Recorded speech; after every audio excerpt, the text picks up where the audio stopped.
With 143 ways to upgrade your trusty family wagon, here are the top 15 best upgrades in Pacific Drive and why, having played for 70 plus hours.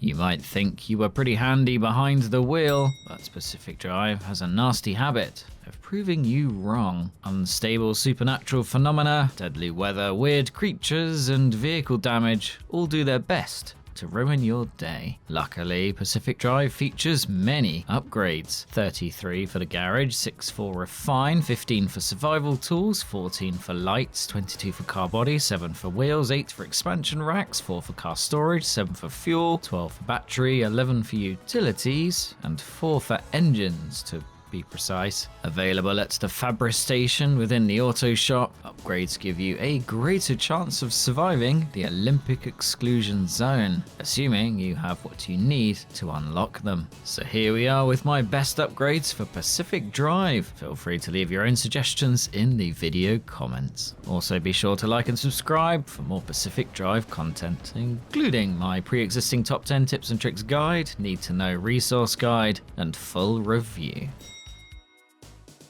Not the most exciting start, admittedly. Steel sheets are, however, absolutely worth unlocking because they form the basis of hardy steel bumpers, steel doors, and steel panels. Once also unlocked in the Fabris station for crafting components, scavenger runs, and even the main story to the deep zone, steel components can work nicely. It helps too that scrap metal used to make steel sheets is plentiful. Once you can consistently craft armored, insulated, and lead-plated parts, consider leaving steel behind unless trying to stockpile crafting components. Those resistance bonuses can save your life.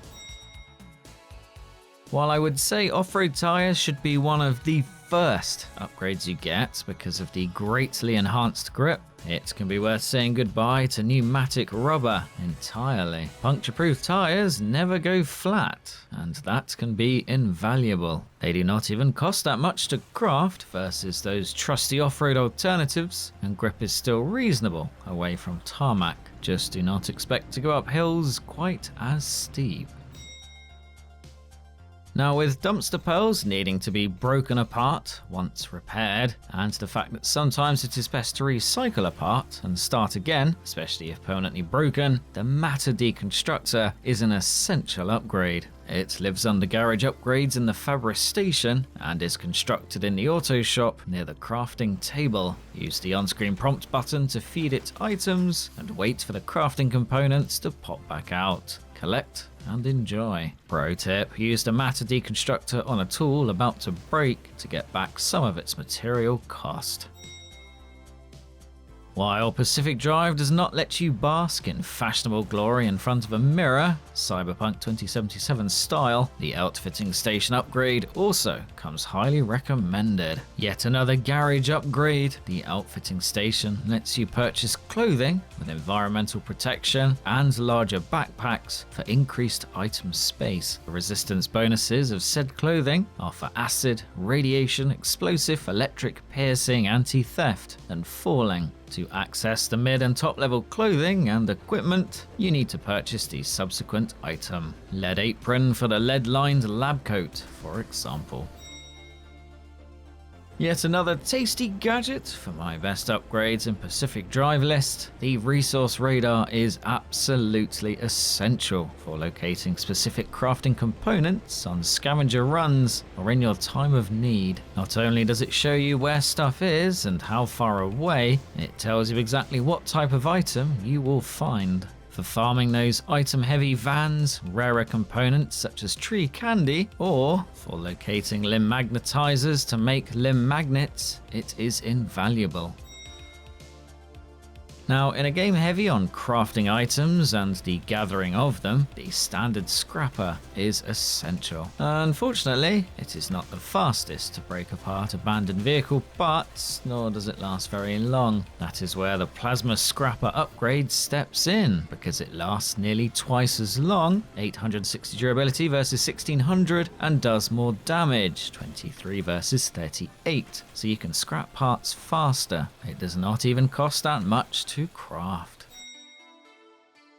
Two other marvellous upgrades, we have the Blowtorch and Olympium Torch. Both are used to repair car parts, so you can survive longer out in the Olympic exclusion zone or get ready for another run. Compared with Repair Putty, the standard Blowtorch does a much better job. The issue is getting enough marsh eggs to build the Blowtorch and the Olympium fragments to craft its longer lasting Olympium Torch sibling. But later on that becomes less of an issue. Yet another fine tool, the standard Liberator, is useful for removing car parts from abandoned vehicles intact, though with some damage sometimes. Not only does this mean you can access upgrades you may not have yet researched, it can be great for in-the-field part replacement. The Liberator Mark II does the same thing and does the same 20 damage. It is just that it lasts substantially longer, meaning it can be useful for more of an epic drive, and you will not need to replace it as often. Pro tip, fire just once to reduce the damage done, and aim between multiple parts to blast them all off with one shot.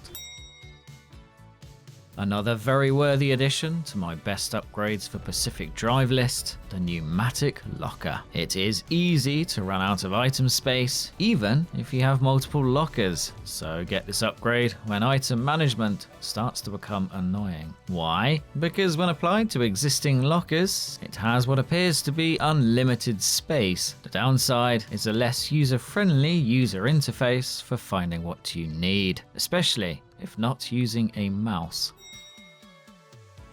Now, speed and power are not always the answer, but with radiation closing in, you will be thankful for having both. The original engine is no slouch, however, the turbo light really lets you blitz across the Olympic exclusion zone, hence it being one of the best upgrades in Pacific Drive. Crafted from thermosap crystals, the turbo light engine is fast and fuel efficient enough to take you to the end of the game and beyond. With the Junction Re Stabilizer, it is possible to re-roll a junction from the route planner so that it no longer has high instability. As in, the junction will not have scary status effects and will not glow that orangey red on the map. Sometimes you may want to chase that high instability, especially if you need unstable or corrupted energy anchors, but for long drives that re-roll can be a big helping hand. Not only does the augmented trunk storage add additional trunk space, it reduces the reliance on side and roof rack storage upgrades. That means you can prioritize battery capacity or fuel, which are preferable if you have lots of late game upgrades, or even slap on the mighty Lazarus Device. I would also slap on the matter Regenerator in the auto shop as soon as possible, just after off-road tyres ideally, as you can place parts inside for repair during your next run into the Olympic exclusion zone. In theory, you could have 2 of every wagon part and repair one set while using another. The reality is that every item has a limited shelf life, and that sometimes it is more efficient to make a new part or scavenge one. Need more space for part repairs? You can upgrade to the expanded matter Regenerator. There is even something called the repair station for automatic parts regeneration, but it is not so easy to get. As the name suggests, the Junction Bypass is for when you want to bypass junctions. The reason it can be so effective is that it can shorten journey times by skipping highways between junctions, helping you take less damage and use less fuel. For getting to the mid-zone and deep zone to gather crafting materials, you will be very thankful for this particular upgrade. To use it, you do not have to press or do anything. It does its thing automatically as you drive to your destination.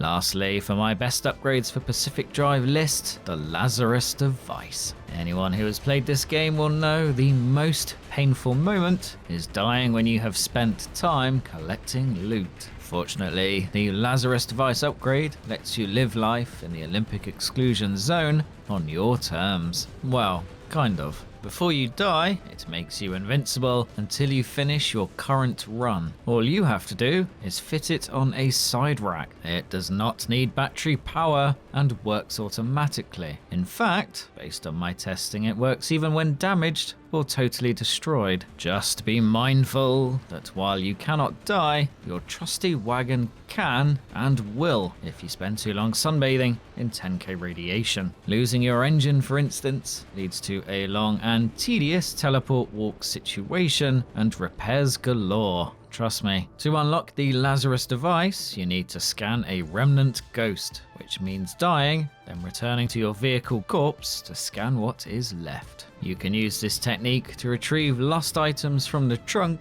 and maybe even car parts. And that is it for this video. Be sure to like and subscribe for more videos from the tribe. Take care. Bye.